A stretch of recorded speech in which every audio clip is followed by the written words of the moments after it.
Fantástico. Buenos días, Icono. Buenos días, Icono. Eso es, no veo nada, pero por lo menos escuchar las voces. Para los que no nos conocemos, me llamo Joel, soy pastor aquí en Icono, parte del equipo de liderazgo, y me encanta vernos en casa con nuestra familia espiritual y poder cantar juntos. Gracias, Josué, por liderarnos y llevarnos hacia adelante con la música. Me encanta la Santa Cena y ahora abrimos las Escrituras. Vamos a ver diferentes textos, pero puedes abrir tu Biblia en Gálatas, ¿ok? Hazme un favor, ¿ok? Ayúdame aquí, házmelo pasar bien. ¿Cuántos tenéis Biblias de papel? Biblias de las de verdad, ok. Allí veo dos, eso es, muy bien, Marta. Aquí veo otra, muy bien. Más por aquí. Allá arriba veo otra, muy bien. Me encantan las Biblias de papel, ok. Soy muy anticuado en eso. Gálatas, capítulo 1, y después vamos a saltar al capítulo 3 o 5, no me acuerdo cuál es ahora, lo veremos. Pero vamos a parar ahí. Pero antes, hoy tenemos varias cosas que celebrar. La primera cosa que celebrar es que hoy hemos dormido una hora más. Eso es, ¿quiénes son de los míos? Eso es. Eso hay que celebrarlo, una hora más de sueño. Lo digo de broma, pero lo digo en serio. Este es el papá en mí, no sé lo que hay en mí, pero las ganas de cuidar de los demás en mí. Y España es un lugar donde se duerme poco y mal. España es un lugar donde se duerme poco y mal, incluso aunque echamos la siesta y somos famosos por echar la siesta y todo esto, cada vez se duerme menos, nos acostamos súper tarde con los aparatos electrónicos en nuestra cara, dormimos poco, dormimos mal, y eso afecta a todo lo demás, afecta a nuestro estado, nuestro humor durante el día, nuestra capacidad. Hay que celebrar cuando se puede descansar y hay que acostumbrarse, normalizar el descansar. Si no, muchas veces cuando no tenemos nada que hacer, hacemos cosas, ¿sí o no? Y lo que tenemos ¿qué tienes que hacer mañana? Nada, voy a dormir. Alguien me lo dijo hace un rato. Ok, uno de vosotros me dijo, ¿qué vas a hacer? Le pregunté, ¿qué vas a hacer este puente? Nada, voy a dormir. Y yo, genial, eres de los míos. Eres de los míos. Ok, eso es lo primero. Lo segundo que celebramos hoy, o no hoy necesariamente, sino esta semana, estos días, es el 9º cumpleaños de Icono. Eso es, el 9º cumpleaños de Icono. ¡Feliz cumpleaños, Icono! ¿Sí o no? ¡Feliz cumpleaños! ¡Feliz cumpleaños a nosotros! Vaya historia, me encanta. Montón de cosas. Algunos hemos tenido la oportunidad de ser parte desde el principio y ver un poco cómo evolucionó. Algunos nos hemos unido a esto un poco más tarde. Pero es increíble lo que Dios va haciendo. Y para eso, el equipo de estudio, Icono Estudio, que hacen vídeo y todas estas cosas, y lo hacen súper genial, han hecho un vídeo para contarnos un poquito, para que todos podamos ver cómo empezó todo esto. Así que echen un vistazo al vídeo.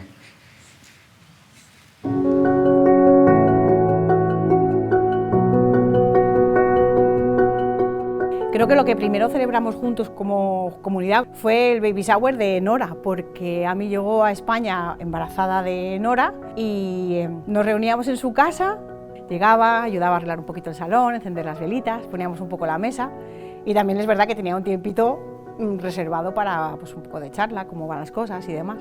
Una de las cosas que más recuerdo de esos primeros años que nos estábamos reuniendo en el salón de nuestra casa es que los sábados por la noche Joel y yo acostábamos a las niñas, nos poníamos música a tope en el salón y era el día de limpieza general. Y era nuestra super cita romántica de todos los fines de semana, pero eso es lo que hacíamos todos los sábados para el domingo poder ir más relajados y que la casa estuviera lista para recibir a la gente.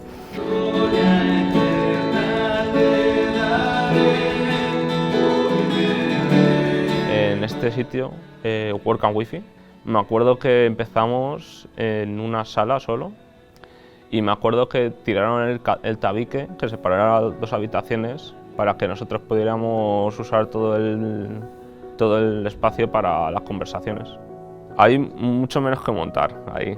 Me acuerdo que solo era tirar un cable aún así, pero me acuerdo que lo tirábamos y también lo pegábamos con cinta a las esquinas. Y básicamente todo lo que hay en esa foto es lo que montábamos, las guitarras y la pantalla, poníamos también el proyector y ya está. No había mucho que montar. Las hijas de Ami y mis hijas, que van escalonadas, a mí, Julia, Sofía, Nora, y se llevan muy poquito de diferencia. Ellas eran Icono Kids, solo ellas, 4 o 5 cuando hemos ido agrandando las familias, eran solo ellas. Y Creo que si tenían que crecer en una comunidad, esta es la comunidad en la que tenían que crecer. Fueron un par de años muy bonitos de conocernos, los que estábamos allí al principio, de poder ir estableciendo quiénes somos como iglesia. Y bueno, yo creo que fue el tiempo que el Señor usó para afianzarnos y hacernos quienes somos ahora. Fue un tiempo increíble de arrancar cosas nuevas, una ilusión tremenda por trabajar y por servir. Por lo menos en mi vida, es que me trajo de vuelta. Era una época en la que no éramos muchos en número, pero la sensación de familia y de estar en casa era tremenda. Y cualquier momento era bueno para juntarnos alrededor de una mesa. Hay un versículo que compartimos muchas veces que dice: no desprecies los comienzos pequeños. Y yo creo que eso es algo que nos ha enseñado este proceso, a no despreciar el haber abierto el salón de nuestra casa, el ser fieles en lo poco que tienes delante, ¿no? Y en aquel entonces no podíamos imaginarnos que 9 años después íbamos a estar aquí. Siempre nos movíamos al rellano para hacer las oraciones que tenemos de grupo. Y eso, siempre vamos con seguir creciendo y seguir aumentando, seguir llamando la atención de gente, y al final pues Dios contesta, aunque sea más tarde o más temprano, y ha respondido a lo grande. Eso es. Feliz cumpleaños, Icono. Os habéis quedado con lo que ha dicho Dani al final. Yo lo llamo profecía a eso, ¿okay? A eso. Él no lo sabe, pero es profecía. Es increíble, fíjate lo que acaba de decir. Déjame leerlo porque no quiero perdérmelo. Dice, al final Dios contesta. Dice, estaba hablando de cuando nos juntamos a orar, sobre todo antes de las reuniones, el equipo que monta, el equipo que viene a servirnos todos los domingos, oramos, y lo hacíamos desde el principio.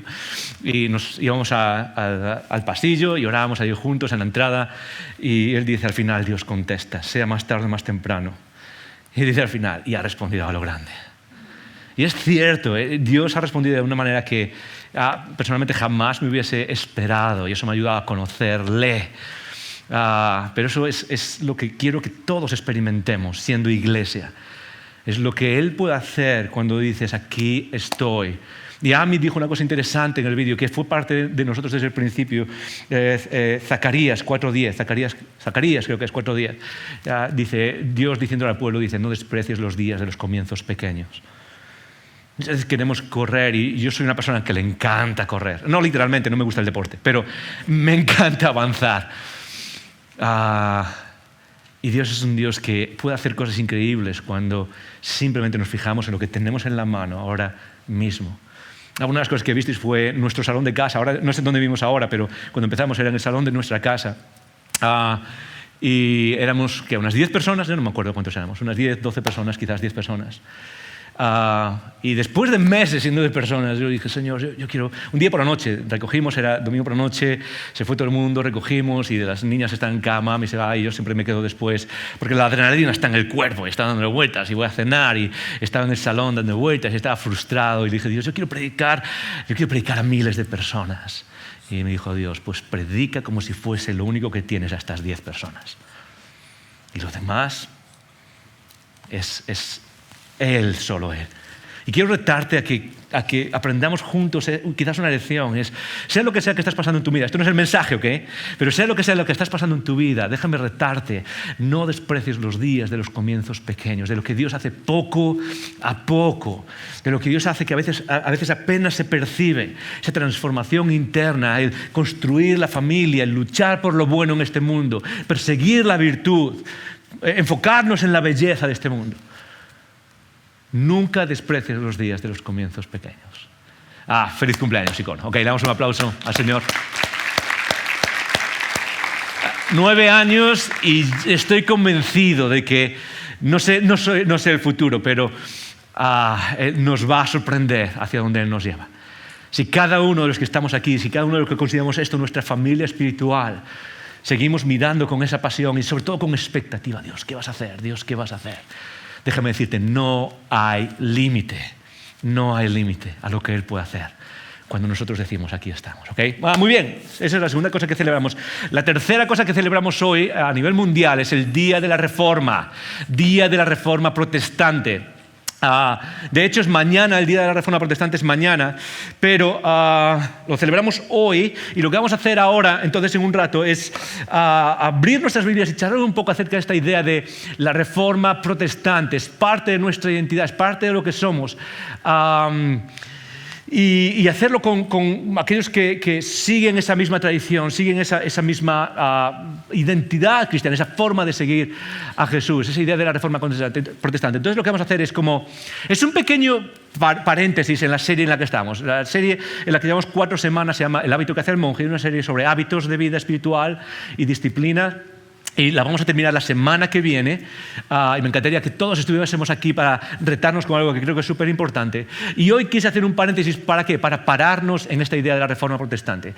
Quizás es algo que puede sonarle a muchos. Si no te suena la idea de la Reforma Protestante fue un movimiento del siglo XVI, 1524 más o menos, 1525. Es un movimiento que cuajó, digo ahí, no ocurrió solo ahí, sino que cuajó ahí, y a muchos se nos suenan los nombres principales: Lutero, Calvino, Zwinglio y otros alrededor de Europa, que fueron los que, digamos, las caras, las voces de este movimiento de reforma protestante. A lo largo de la historia de la Iglesia, desde el principio hasta nuestros días, siempre ha habido momentos en donde la Iglesia necesitó reformarse. ¿Por qué? Y lo vamos a ver en un segundo, porque tendemos a salirnos del camino, tendemos a perder el norte, y lo que hacemos es reformarnos. Y durante la historia de la Iglesia ha habido diferentes personas, no ha habido solo una reforma, diferentes personas que han tratado de reformar la Iglesia, pero sobre todo antes de esa gran reforma del siglo XVI ha habido reformas sobre todo que se llaman morales, ¿okay? Lo que yo llamo reformas morales, es decir, cuando la Iglesia se pasa un poco de la raya, y algunas veces se ha pasado muchísimo de la raya en cuanto a comportamiento moral, siempre ha habido personas que han llamado la atención para hacer reformas, pero en ese momento una de las claves es que fue una reforma de las convicciones cristianas esenciales. Y hoy lo que quiero hacer es recordarnos, quiero que paremos. Y es imposible hablar de todo lo que se puede hablar, ¿ok? Es imposible hablar de, no sé, o sea, es que hay tanto que podríamos recordar hoy. De hecho, una de las cosas más difíciles cuando trataba de preparar esto era como qué es lo que incluyo y qué es lo que dejo fuera, porque es como que parece imposible retarnos con ciertas cosas de la reforma. Y lo único que quiero es quizás hacer algo con nosotros. Ayer, mientras estaba repasando este mensaje, hice lo que casi todos hacemos. Estoy repasando el mensaje y me pierdo en las redes sociales, en algunas. Y eso que doy un montón de esfuerzo a no meterme mucho en las redes sociales, ¿okay? Ni en Instagram ni en ninguna red social. Trato de evitarlo, creo que a veces nuestra salud mental lo requiere, cerrar eso, pero estaba en una de ellas y leí una frase y pensé que ese es el tono de lo que quiero conseguir hoy con todos nosotros. La frase dice así: y este es el presente problema de la Iglesia. Dice que no tiene memoria cristiana. Quizás la Iglesia hoy en día, en todas sus variantes, tiene un montón de problemas, y nuestra comunidad también los tiene. Ninguna comunidad es perfecta, ¿ok? Pero hay algo súper interesante, y es como, parece que muchas veces la Iglesia contemporánea ha perdido la idea de sus raíces. En otras palabras, Icono, nosotros vivimos nuestra fe en el siglo XXI, en el año 2022, ya lo estoy dudando, pero somos parte de una cadena que ha durado 2000 años, de personas que han vivido su fe, han luchado con su fe, han muerto por su fe, han pensado y meditado en la fe, y somos parte de una tradición mucho más grande. Y muchas veces lo que necesitamos es pararnos y enriquecernos con esa tradición. Una de las frases que me gusta, y siempre lo repito cuando hablo con algo que tiene que ver con mi historia, es Arturo Pérez Reverte, autor famosísimo español. Escribió El Capitán a la Triste y muchos libros. Es parte de la Real Academia Española, y en su discurso de inauguración de la Real Academia Española tiene una frase que me encanta. Arturo Pérez Reverte dice: somos lo que somos porque fuimos lo que fuimos. Y lo que él quiere rescatar muchas veces es la conexión con lo que hemos sido antes. E incluso es necesaria ¿para qué? Para mirar hacia el futuro y seguir avanzando en lo que Dios quiere que seamos. Y eso es lo que quiero hacer hoy. Lo que quiero es que hablemos de la reforma y qué significa para nosotros y qué ha significado en este mundo. Pero quiero decir dos cosas. La primera es que hablo de la reforma no en un sentido pequeñito, o estrecho, sino de la reforma como movimiento general. No hablo de la Reforma en una de sus partes. Por ejemplo, uno puede hablar de los luteranos, otros pueden hablar de los calvinistas, otros pueden hablar de los anglicanos, otro puede hablar que fueron todos parte de la Reforma. Y no quiero definirme de ninguna de esas formas, ¿ok? De hecho, y esto es algo que tenemos que reconocer, no estoy de acuerdo con todo lo que se hizo en esa Reforma protestante del siglo XVI. Hay muchas cosas que se hicieron muy mal, ¿ok? Calvino quemando a Miguel Servet. Por cierto, no fue fe contra ciencia. Miguel Servet, el descubridor o alguien que habló sobre la circulación de la sangre en Suiza. No fue por una cuestión de fe y ciencia. Calvino ejecutó a Servet porque no apreciaba o no afirmaba la Trinidad. Y aun cuando eso es una herejía, lo consideramos, es mucho peor el quemar a alguien, muchísimo peor lo que uno puede hacer. Hay muchas cosas que se han hecho mal en la Reforma, muchas cosas que podemos señalar, pero hay un elemento, y es hacia donde quiero irnos hoy, hay un elemento que es esencial, parte de la Reforma, y que es importante incluso hoy en día. Han pasado 500 años y quizás alguien puede decir, Joel, necesitamos estar hablando de lo que pasó hace 500 años y de la Reforma. Por desgracia sí, aún es parte esencial de cómo expresamos nuestra fe, sobre todo en conversación con otras corrientes cristianas, sobre todo el catolicismo. Y ahí viene lo segundo. Quizás lo que quiero hacer hoy también es responder a una pregunta, y es, Joel, ¿por qué no eres católico? Vivimos en un país predominantemente católico y es una forma de expresar la fe. Y la idea es que muchas veces cuando yo digo que soy cristiano y sigo a Jesús y soy protestante, una de las preguntas normales, una de las preguntas más naturales es, si eres cristiano, ¿por qué no lo sigues de acuerdo al catolicismo? Y es una pregunta tremendamente normal y no pretendo con esa pregunta crear polémica, de confrontación. Soy cero polémico, no me gusta nada esa idea de confrontación, pero creo que es una pregunta válida para nuestros amigos, para quienes nos rodean. Y una de mis labores es ayudarnos, formarnos por medio de estas conversaciones y quiero que podamos tener alguna herramienta quizás para responder a esa pregunta. Ahora, eso no quiere decir que estemos enfrentados. Me encantan montones de cosas de la corriente católica. Me encanta. Leo un montón acerca de cosas que dicen en la corriente cristiana católica y hay montones de cosas que me gustan. Me encanta, por ejemplo, su afirmación de Cristo y la Trinidad. Me encanta, es parte esencial de nuestra fe. Son trinitarios y eso es súper importante para nosotros. Me encanta mucha de su espiritualidad. La espiritualidad en la tradición católica es increíble. Montón que aprender sobre los padres de la iglesia en el desierto, sobre las madres de la iglesia en el desierto, sobre espiritualidad en diferentes partes de la historia del cristianismo. Montón que aprender. Me encanta el arte y la estética. Yo no sé cuántos os pasa, pero a mí me encanta entrar en catedrales. ¿A alguien más le encanta entrar en catedrales católicas? Ok, algunos de los míos. Me encanta entrar en catedrales y sentarme. El lunes pasado, Ami y yo celebramos nuestro aniversario. ¿Cuántos años, Ami? 14 años, ok. 14 años de matrimonio. Y fuimos a Toledo y entramos no sé si es Catedral de Toledo o Iglesia de Toledo, ¿es una catedral? Sí, Catedral de Toledo. ¡Qué bonito! Era como, ¿por qué hemos dejado de construir cosas así? Es increíble. De hecho, y esto es algo que siempre hablo, es algo que quiero que, por lo menos en Icono, recuperemos. Es el principio estético de nuestra fe. Es cómo se expresa y cómo nos alimenta no solo lo que decimos, sino lo que hay a nuestro alrededor. Me encanta eso, el arte, la estética, el arte, pinturas, esculturas, todo eso es increíble. Pero hay ciertas cosas que son tremendamente fundamentales en nuestra fe y que necesitamos rescatar incluso hoy. Y no quiero hacer de esto una lección de universidad, una lección de clase. No necesitamos eso en una iglesia. Hoy lo que quiero es retarte a algo en el camino con Jesús. Pero ese reto va enmarcado hoy en hablar un poco más de ciertas cosas que han pasado y ciertas cosas que pasan. Y lo que quiero es que te quedes conmigo y tratemos de tener esta conversación juntos, aunque a veces voy a mencionar cosas del pasado y no sé, historia. La idea es quédate conmigo y aprendamos juntos para algo muy sencillo, y es que el mensaje de la Reforma, que es nuestra identidad, sigue presente.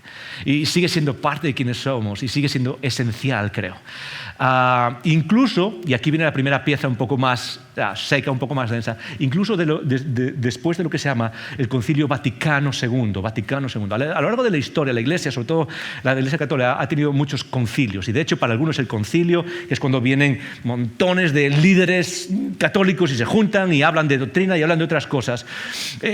Para algunos ese es el centro de lo que decide la fe católica, y ha habido concilios desde el principio de la historia de la Iglesia, y el último de todo se llama Concilio Vaticano II, ya por los años 60. ¿Okay? Duró varios años, no es como un retiro, ¿okay? No es que dure varios años porque están todos viviendo juntos varios años, es algo en lo que van y vienen y hablan y piensan y dialogan acerca de ciertas cosas. Y para muchos ha sido un cambio radical en la Iglesia Católica, un cambio radical hasta tal punto que algunos lo llaman el tercer estadio de la Iglesia Católica, es decir, el primero fue la etapa apostólica, el inicio, luego ha habido los casi 2000 años de historia de la Iglesia, y ahora para algunos empieza algo nuevo. Y es cierto que ha sido tremendamente radical el cambio en el lenguaje de cómo se expresan muchas cosas que tradicionalmente para los protestantes eran como difíciles de aceptar, sobre todo desde el Concilio de Trento. ¿Okay? El Concilio de Trento se celebró allá, fue la respuesta católica a la Reforma protestante. Imaginaros, allí está Lutero en la puerta de Wittenberg, y lo que hace es clavar las 95 tesis, y no es un acto de rebeldía, eso era como poner un anuncio en un tablón de anuncios, la puerta era el tablón de anuncios del pueblo, y lo único que él quería hacer es ponerlo allí, y gracias a la imprenta que se acababa de inventar, de repente eso se vuelve viral, y la Iglesia reacciona con lo que se llama el Concilio de Trento, uno de los más radicales de la historia, y lo que hace es afirmar ciertas cosas que la Reforma trataba de cambiar, sobre todo de cuestiones doctrinales, y las vamos a ver en un segundo. Y desde ese momento hasta nuestros días pasaron más o menos eso, casi 500 años, un poco menos, 400 y pico de años, y de repente llega el Concilio Vaticano II, y es un giro, es un cambio enorme. Para algunos católicos es como es una marcha atrás, porque cambiaron ciertas cosas, por ejemplo, la misa en latín, algunos sabéis de lo que significa, y ciertas cosas como esa. Para otros fue un avance enorme, y sí que en algunas cosas el lenguaje que se usa se relajó bastante en algunas cosas. Pero esto es a donde quiero llevarnos. Y esto es algo que a veces, incluso yo como pastor, no me siento bien, no me gusta el hablar de ciertas cosas que parecen confrontativas, pero la Reforma sigue en pie incluso después de eso. El mensaje de la Reforma y sobre todo el mensaje de la Reforma no es un mensaje de religión, es un mensaje al final de cómo nos acercamos a Dios, cómo el ser humano separado de Dios se acerca a Dios, y es hacia donde quiero llevarnos. Para eso lo que quiero es empezar leyendo dos textos. El primero está en Hechos capítulo 2. Hechos 2, versículo 46. Hechos 2:46 es el principio de la Iglesia. Lo que podemos decir es que en los capítulos anteriores, el 1 y el 2, en estos primeros capítulos de la Iglesia, se habla de cómo Jesús asciende al cielo, de repente los discípulos eligen a un apóstol que pueda reemplazar a Judas, porque Judas cometió suicidio después de entregar a Jesús a las autoridades. Y después de eso viene el Espíritu Santo. Y después de la venida del Espíritu Santo lo que pasa es que Pedro da un mensaje increíble. El apóstol Pedro habla de una manera increíble. Te reto a que lo leas en casa, te invito a que lo leas en casa. Y al final de eso lo que pasa es que 3.000, dicen las Escrituras, 3.000 personas se convierten a Jesús. Puede ser un redondeo simplemente para hacer una hipérbola. Muchas personas se convirtieron a Jesús. Miles de personas, quizás cientos, no sabemos, pero dice 3.000 personas. ¿Os imagináis eso?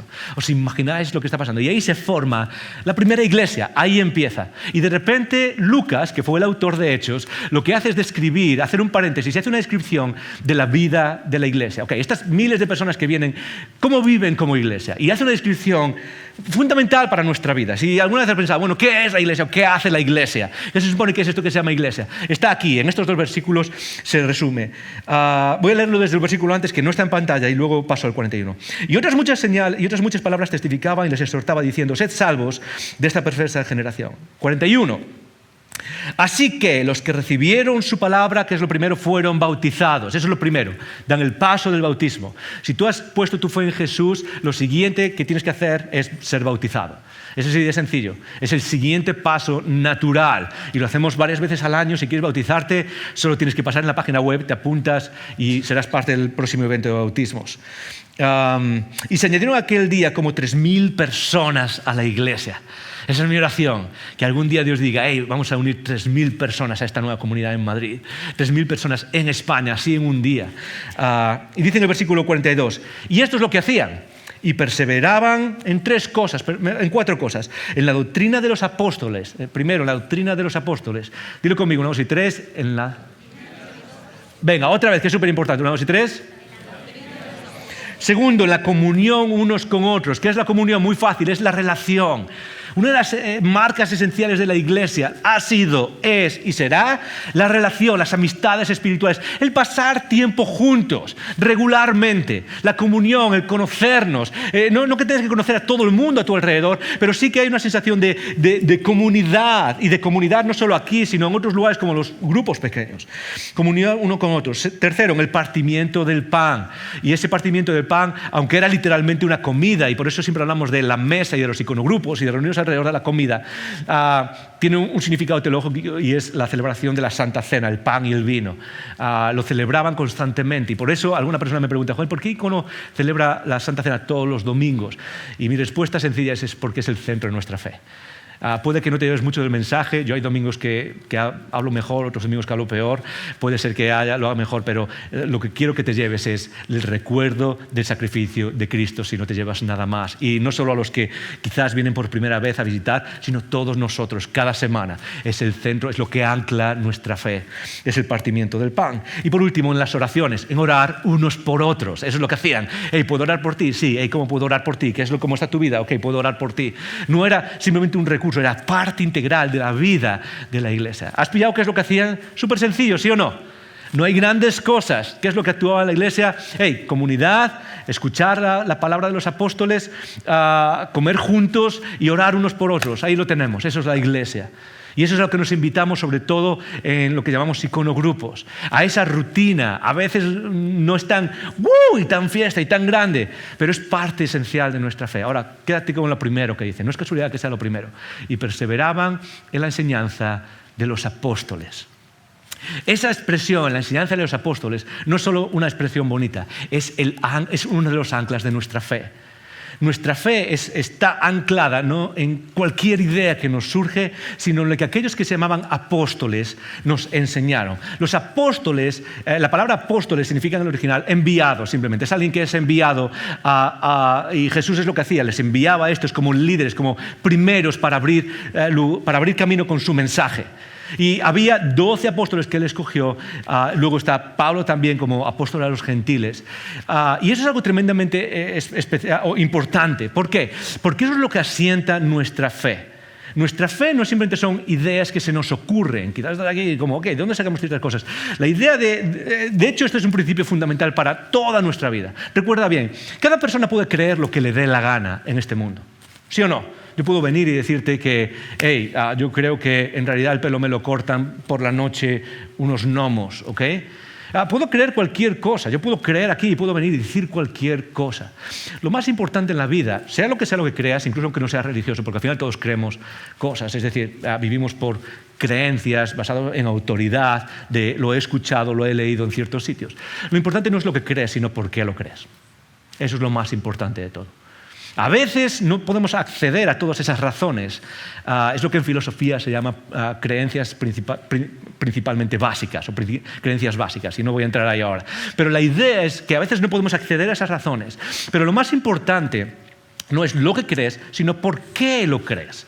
¿Por qué lo crees? Y aquellos que seguimos a Jesús tenemos creencias, y reconozcámoslo, son creencias difíciles de creer, ¿sí o no? Pablo, escribiéndolo a los Corintios, dijo en nuestras creencias que muchos piensan que son una locura, otros piensan que son una tontería. Y ¿sabes qué? No puedo reaccionar mal ante eso. Cuando alguien viene y le da vueltas a los ojos cuando digo que creo en Jesús, en el fondo lo entiendo. Es difícil creer, no es una creencia que sea, sí, no, es algo complicado. ¿Por qué? Y la pregunta es, ¿por qué creo en eso? Y no solo por qué creo en eso, sino por qué creo en todo lo demás. Y la respuesta es esta expresión que acabamos de leer ahora, Icono. Es ¿por qué?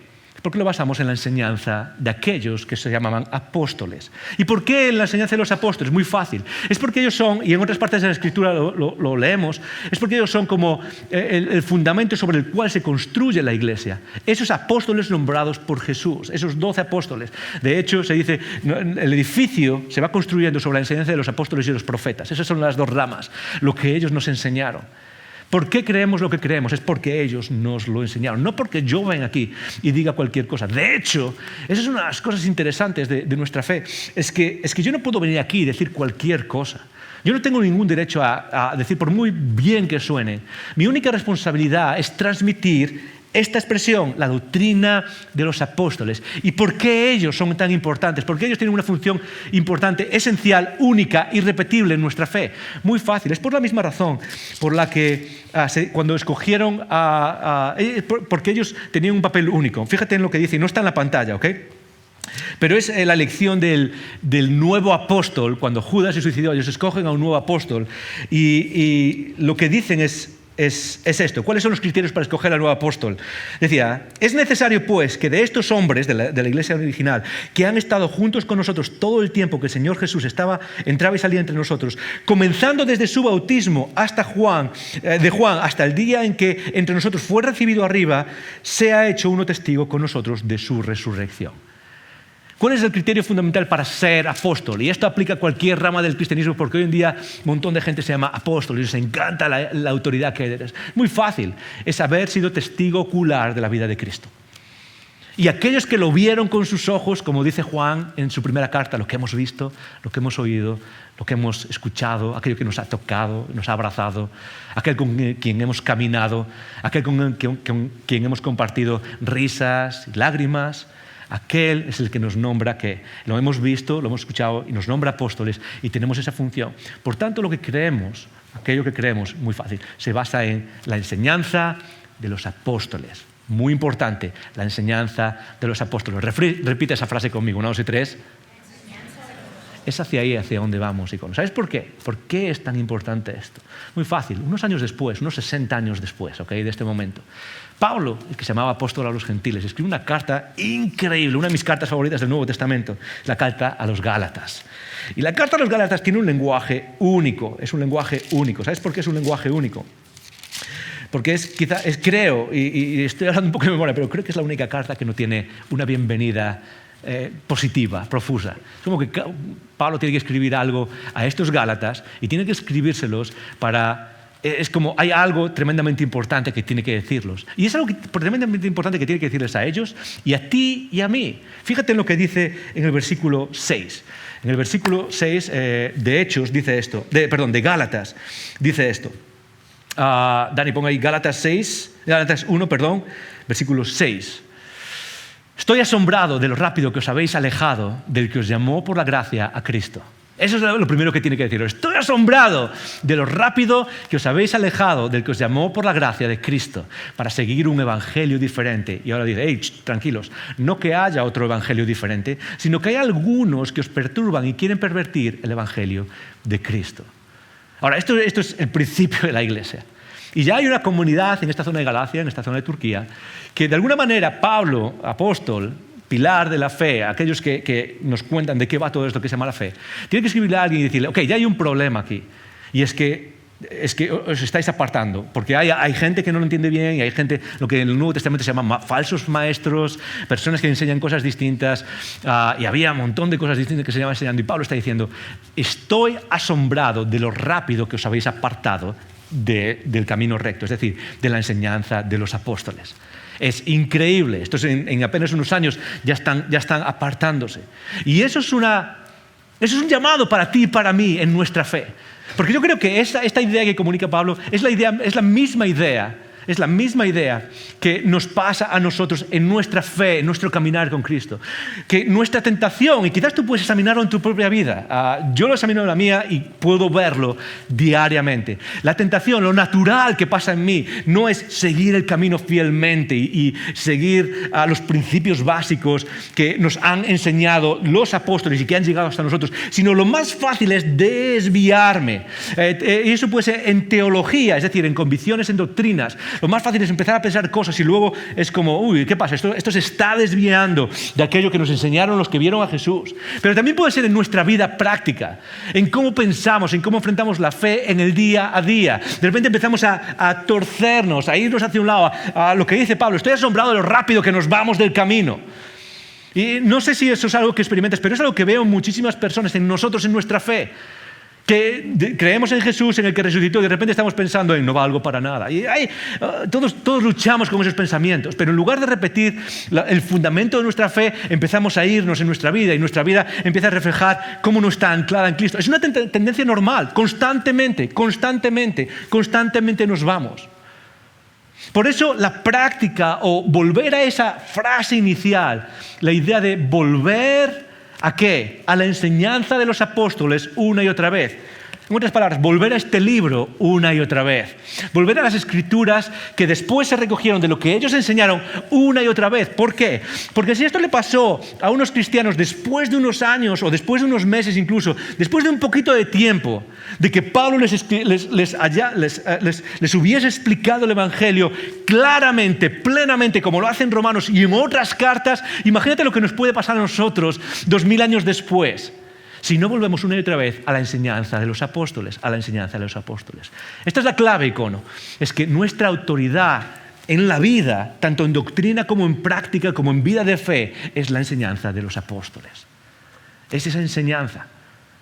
Pero, ¿qué es? Y esto es algo interesante, y esto tiene que ver con la Reforma después. ¿Qué es lo que estaba apartando, que le preocupó tanto a Pablo? ¿Qué es lo que estaba apartando tanto a los cristianos en Gálatas? ¿Qué es lo que estaba llevándosele? Y Pablo está diciendo, estoy maravillado de lo rápido que os estáis apartando del camino. ¿Qué es? Muy fácil, puedes leerlo en casa. Gálatas es una carta increíble. Pero lo que estaba pasando es que había ciertos cristianos en esta comunidad que lo que querían era mantener ciertas prácticas, sobre todo que provenían del judaísmo. Ciertas prácticas, como pueden ser, podéis leerlo, Pablo lo que hace después de esta mención de este texto que acabamos de leer es defender su apostolado. Y te preguntas, ¿por qué Pablo dedica un capítulo y medio a defender su apostolado? Muy fácil, porque lo que tenemos que hacer es volver ¿a dónde? ¿A dónde? A la enseñanza de los apóstoles. Y lo que Pablo hace es volver a defender su apostolado solo para recordarles cuál es la base en la cual anclamos nuestra fe. Pero ellos lo que están haciendo es queriendo mantener esas tradiciones como parte de su acceso espiritual al Padre. En otras palabras, hay dos cosas que se mencionan en Gálatas. Por un lado es guardar las fiestas, ¿ok? Guardar las fiestas. Y Pablo dice, guardáis las fiestas, las noches y los días. Y esta práctica común de hacer ciertas celebraciones y hacer ciertas cosas especiales que pasaban en el mundo antiguo, tanto en el judaísmo como en Roma, como en cualquier religión pagana. La idea de, voy, un poco lo que algunos cristianos hacemos muchas veces. Voy a la iglesia en Semana Santa y en Navidad, ¿ok? Y guardo ciertas cosas. Y eso era algo prescrito como parte de nuestro camino de salvación. Pero luego menciona también la idea de circuncisión, ¿ok? Y si no sabes un poco la idea de circuncisión, que aquí no sabes cuál es la idea de circuncisión, ¿sí o no? Pero es una cosa que se estableció desde Abraham en el Antiguo Testamento y que era parte de la inclusión en el pueblo de Israel y que era una señal del camino con Dios, con el Padre. Para hacerlo más breve, ¿qué es? ¿Cuál es el gran problema que Pablo estaba tratando en Gálatas, que tiene que ver con apartarse de la enseñanza de los apóstoles, y que no solo es un problema con Gálatas, sino que es nuestro problema, Icono, también puede ser, y que es la esencia de la Reforma? Si alguien me pregunta, Joel, ¿cuál fue el gran mensaje de la Reforma? Y es el problema contra el que luchó Pablo en Gálatas, el problema contra el que tenemos que luchar tú y yo, el problema contra el que luchó la Reforma es esta gran I griega. Simplemente es una I griega. Lo que dice Pablo, en cierto modo, es que la tendencia más natural de aquellos que tenemos fe, aquellos que seguimos el camino de Jesús, es a poner una I en cómo nos acercamos a Dios. En este caso, lo que querían hacer es, estas personas no negaban a Cristo. Nadie en Gálatas se dice que negasen a Cristo. Lo que decían es, somos salvos por Cristo, pero tenemos que hacer estas cosas para recibir su gracia, para acercarnos al Padre. Tienes que seguir manteniendo ciertas leyes del Antiguo Testamento, tienes que seguir manteniendo ciertas prácticas como la circuncisión o guardar ciertas fiestas. Es esa I constante. Y es algo que se traduce también, es un reto para nosotros, y eso voy a hablar más al final, pero es la idea de que muchas veces en nuestra fe ponemos nuestra confianza, y esa es la clave, eso es lo único que hay en toda nuestra fe, es confianza. Ser cristiano significa confiar en la obra de Cristo, solo. Y muchas veces lo que hacemos es poner otras cosas, y no voy a hacer una lista porque cada uno tiene sus propias tentaciones espirituales, es decir, ¿qué es cómo adorno la obra de Cristo? Y de hecho, y aquí es donde entramos un poco más en qué pasó en la Reforma, ya en el siglo XVI, en el 1525 más o menos, con Lutero y las tesis que clavó, pues hubo varias cosas que protestaron, y quizás es una lista que ya te suena, de cosas que de alguna manera los reformadores dijeron, esto no puede seguir así. Esta es un poco la lista, hay una lista, pero no es exhaustiva, son las primeras cosas que más o menos todos conocemos. En el catolicismo, por ejemplo, se practica la infalibilidad papal, se practica, por ejemplo, también, Dani, ¿puedes poner una pantalla, porfa? Eso es, gracias. La infalibilidad papal se practica, por ejemplo, la creencia de María y los santos como intercesores. Se practica la doctrina de los sacramentos como, y esto es importante, como símbolos eficaces, y lo voy a explicar en un segundo. Se practica la convicción del purgatorio, y el último se practica la idea la convicción de la Iglesia como mediadora de la salvación. Y estas son solo algunas de las cosas que la Reforma específicamente dijo, esto no puede ser así. Déjame explicarla súper rápido. La infalibilidad papal, la idea de que el Papa, no siempre, pero cuando habla desde el punto de vista de lo que se llama ex cathedra o desde la silla, es latín, es una frase muy intelectual para decir desde la silla o desde su posición de Papa, tiene cierta prerrogativa para hablar de una manera infalible, es decir, sin error, es decir, esta es la verdad para nosotros. Lo segundo es María y los santos como intercesores o como personas que pueden que tienen una posición especial con respecto al Padre y que pueden acceder al Padre para pedirle cosas en nuestro favor. Esa es la idea. María, por ejemplo, uno de los títulos que se le da es mediatrix. Mediatrix, suena matrix, ¿verdad? Pues la idea es que es mediatrix o mediadora. Y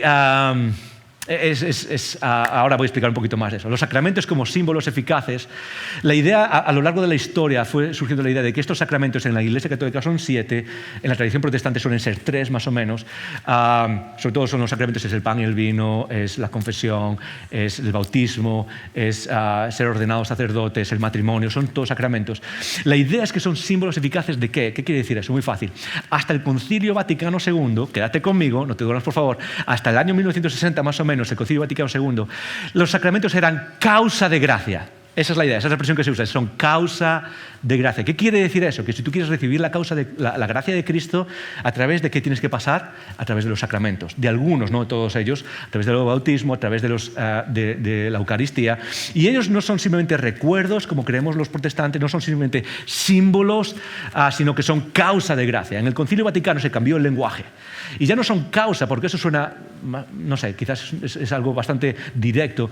Y se empezaron a llamar símbolos, que es muy parecido a nuestra tradición protestante. Es como, ok, wow, símbolos. Pero añaden a esa palabra la idea de eficaz. ¿Qué quiere decir eso? Que es cierto que reconocen que son símbolos, pero que son símbolos a través de los cuales accedemos a la gracia de Cristo. Esa es la idea, ese es el lenguaje que hay detrás de esto. La idea del purgatorio también es la idea de un estado después de la muerte, que es antes de ir al cielo, donde puedes purgar tus pecados. Eso es lo que significa. Y por último, quizás el más importante es la Iglesia como mediadora de la salvación.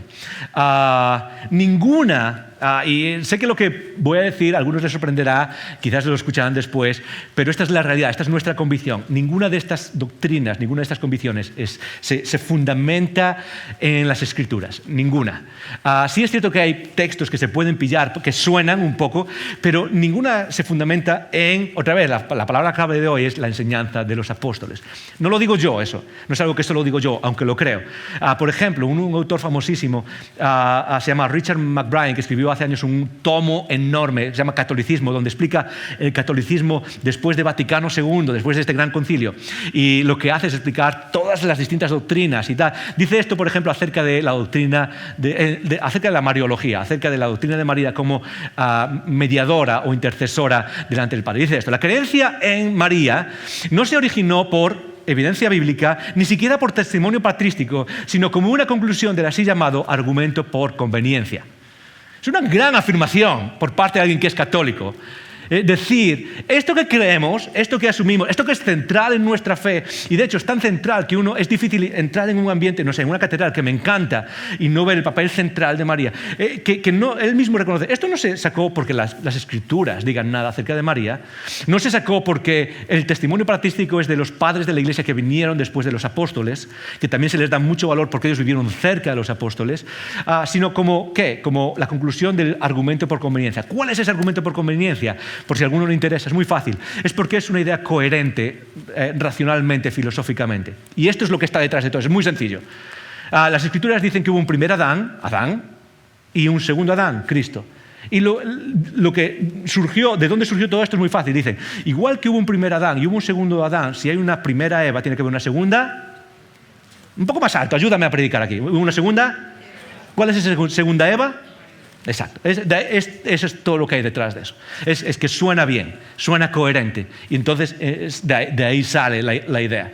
Pero es interesante, lo que me llama la atención de esta declaración de esta persona es cómo la falta de volver a esa idea que es fundamental para nosotros. Es que volver ¿a dónde?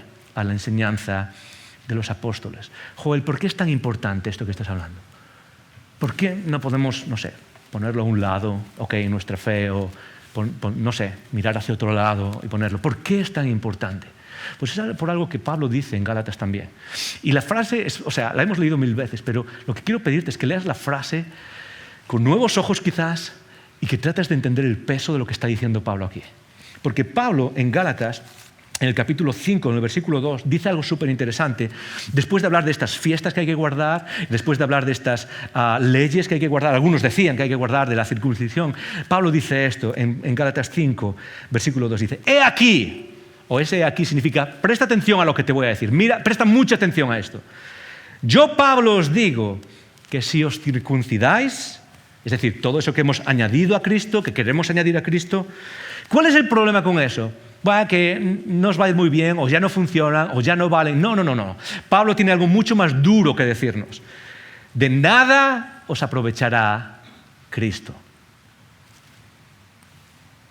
Otra vez os lo voy a repetir, dice, otra vez os lo digo, que todo el mundo que se circuncida está obligado a guardar toda la ley. Y el versículo 4, el versículo siguiente, creo que pone 5, pero el versículo 4 dice es el resumen y es brutal. De Cristo os habéis desligado.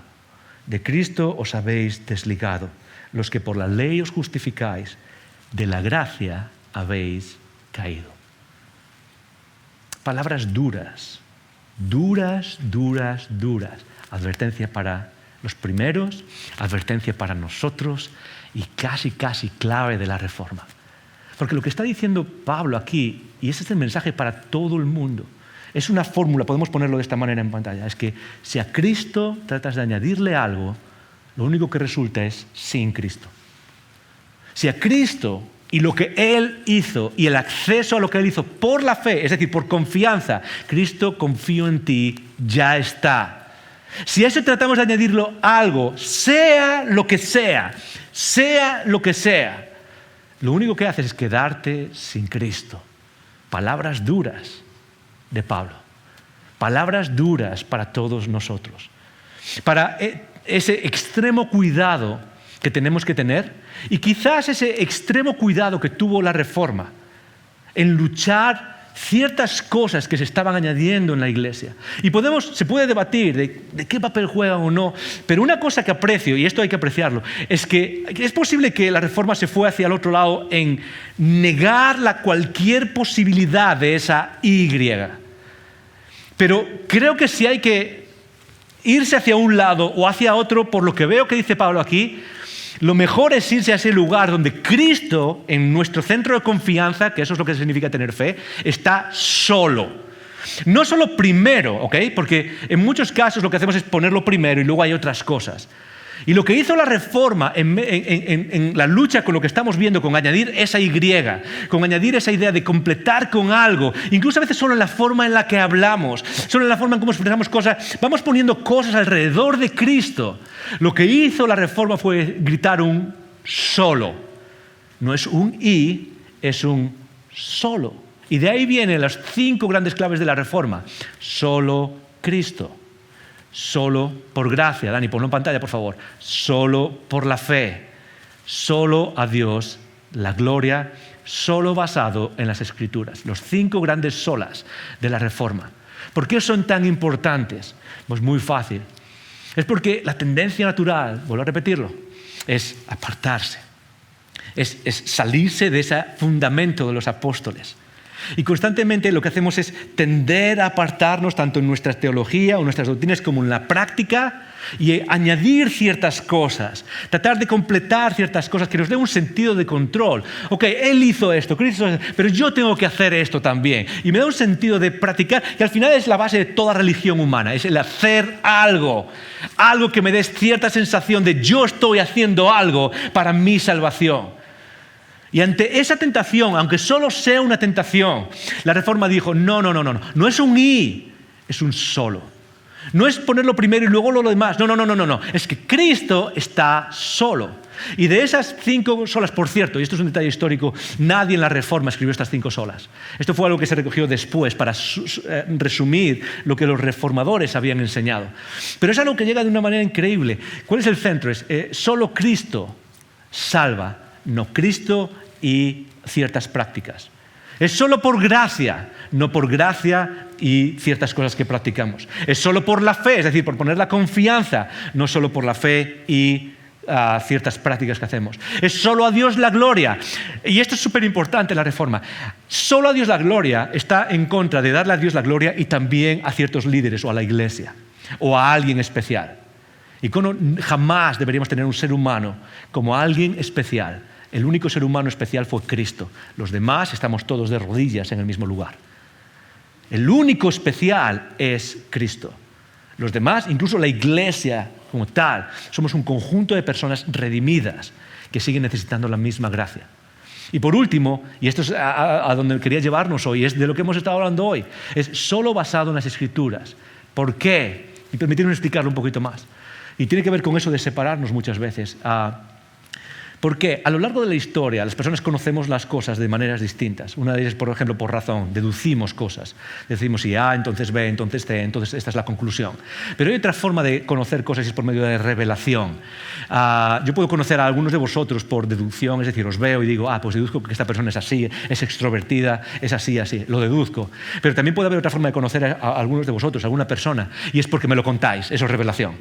Y lo que los cristianos afirman es que parte de nuestro conocimiento de Cristo y de la salvación viene por revelación, es decir, Dios nos ha dejado saber cosas, nos ha contado cosas. Y esa revelación tiene 2 polos, 2 lados. Hay revelación natural y revelación especial. Revelación natural y revelación especial. La revelación natural es lo que Dios nos ha querido contar de Él mismo a través de la naturaleza.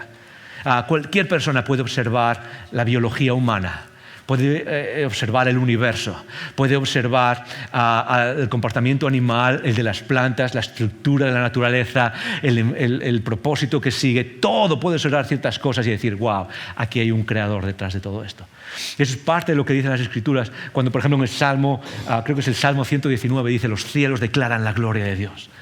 Todo el mundo puede acceder hacia eso. Pero luego necesitamos la revelación especial para ser salvos. Y la revelación especial es la que Dios hace a través de ¿qué? De profetas y apóstoles. Nos deja conocer a través de eso. Que para nosotros se ha recogido en las Escrituras. Pero a lo largo de la historia, otra vez, los cristianos empezaron a desarrollar algo distinto. Y es, no solo hay revelación natural, sino que dentro de la revelación especial, que para nosotros es solo esto, hay 2 tipos de revelación especial. Por un lado tenemos la revelación especial, que es las Escrituras, pero por otro tenemos la llamada ¿qué? La tradición de la iglesia, tradición con T mayúscula, ¿ok? Con T mayúscula. Es decir, lo que la iglesia va sacando poco a poco de una manera infalible, eso se va convirtiendo parte también de la revelación especial. Parte de la revelación especial. Cuando llegó el año 1500, habían salido tantas doctrinas como las que acabamos de ver, por ejemplo, la doctrina de María y otras doctrinas, que los escritores, los reformadores tuvieron que recordarnos algo que es lo que he mencionado al principio, algo súper sencillo.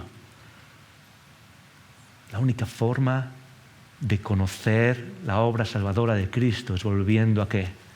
A la enseñanza de los apóstoles. Solo. Esa es nuestra última autoridad. ¿Quiere decir eso que desechamos lo que nuestros hermanos y hermanas han hecho en la historia? No, es tradición con T minúscula. Es escuchar lo que ellos han hecho. Es escuchar a aquellas personas sabias que han venido antes de nosotros y decir, wow, cómo tú has visto esas cosas me ayuda a entender esto. Pero la autoridad final de nuestra vida es que la enseñanza de los apóstoles. Y por eso necesitamos terminar con esto, con esta idea. Y esto ya no solo tiene que ver con la Reforma. Quizás es la mayor enseñanza de la Reforma para tu vida y para mi vida, para quiénes somos nosotros mientras tratamos de seguir a Jesús. 2 Timoteo 3:16. Texto famosísimo. Dice, toda la Escritura es inspirada por Dios y útil para enseñar, para redarguir, para corregir e instruir en justicia. ¿A fin de qué? A fin de que el hombre de Dios sepa muchas cosas y tenga el vocabulario correcto para hablar con los demás como si fuese cristiano. A fin de que el hombre o la persona o aquel que es de Dios sea perfecto, enteramente preparado para toda buena obra en esta vida. Es curioso que cuando Pablo le escribe esto, se lo escribe a un chaval que se llama Timoteo, 30 y pocos años, pastor, con ganas de tirar la toalla, diciendo, ya no puedo más. Y Pablo le dice, ¿sabes qué? Permanece, lo dice en los versículos anteriores, dice, permanece en lo que has aprendido de mí, permanece, aguanta. Y luego lo que le dice para aguantar, ¿qué es? ¿Cómo aguantas estable en esta vida? En los embates doctrinales, Icono. En los embates doctrinales, no solo dentro del cristianismo, sino con el mundo. ¿Qué es verdad? ¿Qué no es verdad? ¿Qué creo? ¿Qué no creo? En los embates de cómo aplicamos eso en nuestra vida. ¿Qué hago y qué no hago? Y en la tendencia natural a desviarnos, es constantemente a irnos. ¿Cómo aguantamos? ¿Cómo perseveramos? ¿Cómo seguimos? Muy fácil. Toda la Escritura es inspirada por Dios y útil. De hecho, en el griego es mucho más potente la frase, porque lo que trata de hacernos es toda la Escritura es inspirada y útil. Esas dos palabras van juntas, inspirada y útil. ¿Qué quiere decir inspirada? Muy fácil. Inspirada no es una doctrina así abstracta, inspirada quiere decir que da vida. Muchas veces pensamos, ¿dónde puedo encontrar vida? Lo que está diciendo es que en las Escrituras nos dan vida. La palabra inspirada es la misma palabra que se usa en Génesis, cuando Dios crea al ser humano y dice que sopló su espíritu y lo hizo ¿qué? Un ser viviente. El Espíritu de Dios, cuando Él sopla su espíritu sobre cualquier cosa, le da vida. Y lo que está diciendo básicamente es que estas palabras que fueron escritas por personas, Dios puso su soplo de vida y de repente son palabras que viven, que dan vida. Y eso es lo más importante que hacemos con esto. No es solo leerlo y ganar información. Es como dice Santiago, es mirarlo y que nos permita, que nos atraviese, que nos cambie, que nos moldee, que nos ayude como dice después, a corregir nuestro camino. Y luego dice es útil o es práctica. No es simplemente saber cosas y qué bien. Me siento cristiano porque sé miles de cosas importantes. No, es útil ¿para qué?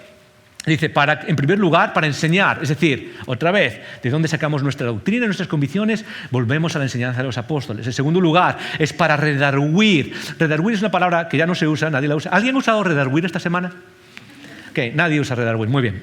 Redarguir significa simplemente argumentar para convencer de error. Es decir, te da las razones para que empieces a pensar, quizás estoy equivocado en esto. Corregir es la parte práctica de redarguir. Primero es como, creo que estoy equivocado, ahora voy a corregir algo en mi vida. Y por último es instruir en justicia. Esa palabra es súper interesante en el idioma original porque viene de una palabra cuya raíz es paidagogos, o la idea de alguien que cuida de un niño, alguien que es tutor de un niño para ayudarle a crecer. Es decir, crianza en la justicia. ¿No es increíble que Pablo esté diciendo, la Escritura, la enseñanza de los apóstoles, única e irrepetible, es lo que te lleva de la mano, poco a poco en esta vida? ¿Para qué? Para que poco a poco vayas creciendo en justicia en tu vida. ¿Y cómo se consigue eso, Icono? ¿Qué es lo que hacía la Iglesia? Y perseveraba en la enseñanza de los apóstoles. Perseveraba en la enseñanza de los apóstoles. Tremenda lección de la Reforma. Tremenda lección de volver a tener cuidado, extremo cuidado con esa I entre Cristo y cualquier otra cosa. Porque la enseñanza de los apóstoles es radical. Solo Cristo salva. Solo Cristo justifica. Y la única forma de que esa justificación se convierta en nuestra, es decir, que venga a nuestras vidas, es por la fe. O en otras palabras, poniendo nuestra confianza en lo que Él ha hecho. Pero si esa es la lección fundamental de la Reforma, hay que terminar con una pregunta, ¿sí o no? Y es la pregunta que espero que te llegue dentro, que nos meta el dedo en el ojo a todos. Es la pregunta que mete el dedo en la llaga a muchos que nos llamamos seguidores de Jesús. Si el llamado a la reforma fue volver a la enseñanza de los apóstoles como nuestra base y nuestra autoridad para vivir, ¿cuánto vuelves a la enseñanza de los apóstoles para que sea tu autoridad en lo que crees y en lo que vives? Porque el punto no es que una o dos personas, hoy en día por las redes sociales hay algunas personas que lo explican y graban vídeos o predicamos, que es importante crear estas conversaciones y movernos hacia adelante juntos en estas conversaciones. Pero ¿cuánto abres las Escrituras? ¿Cuánto vuelves? ¿Cuánto vuelves a ella cuando piensas que te estás yendo en lo que haces con tu vida, en cómo manejamos nuestras finanzas o cómo nos relacionamos con los demás? Constantemente es la tendencia, nos estamos separando de lo que ellos nos enseñaron acerca de Cristo y la única forma es venir aquí y decir, ok, tengo que cambiar, tengo que corregir ciertas cosas en mi vida. Tengo que venir al camino otra vez. Y eso es lo que nos sustenta nuestros pies en este caminar. Las Escrituras y el poder del Espíritu Santo es todo lo que tenemos. Lo que hace un pastor es guiarnos, crear la conversación, organizarnos. Lo que hacen otras personas, otros libros, genial, úsalo, lee, eso es perfecto. Pero nada sustituye a que sigas el ejemplo de la Reforma.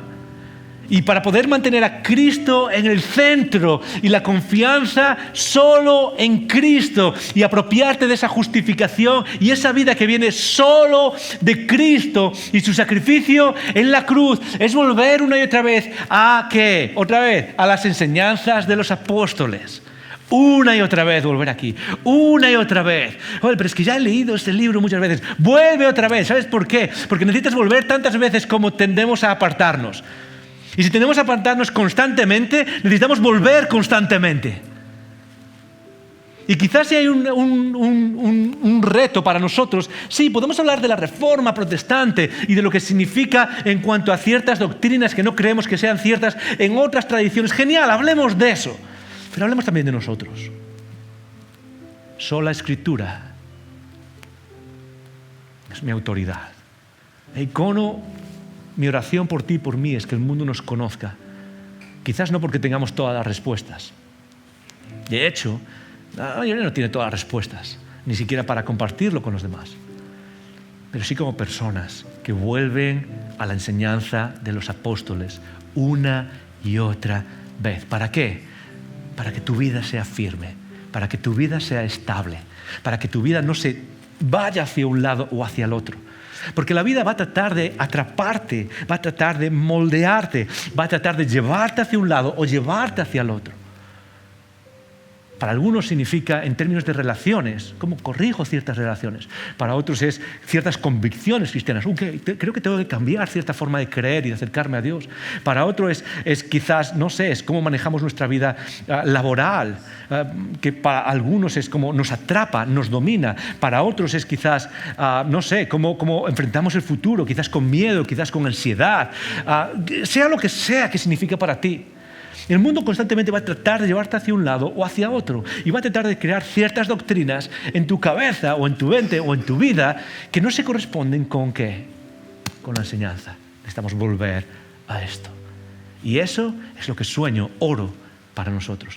Esa quizás es una de las enseñanzas, uno de los retos más grandes que tenemos de la Reforma.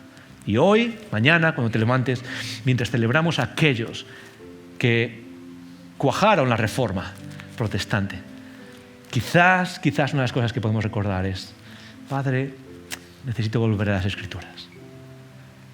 Necesito volver a esa enseñanza de los apóstoles. Sí, escuchar a los demás, pero voy a volver a las Escrituras.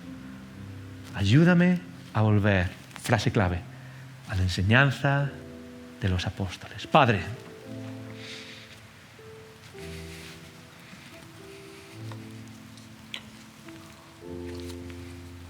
mil cosas que hablamos aquí, pero nada que queramos sin tu Espíritu, sin tu presencia, sin tu poder. Nada que queramos si tú no estás presente.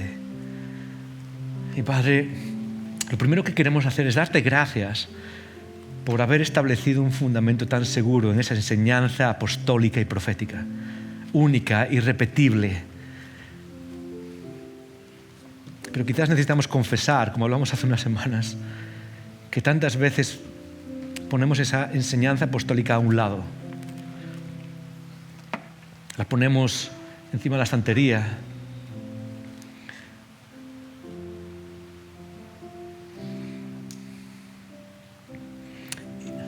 Padre, quizás si algo nos reta hoy es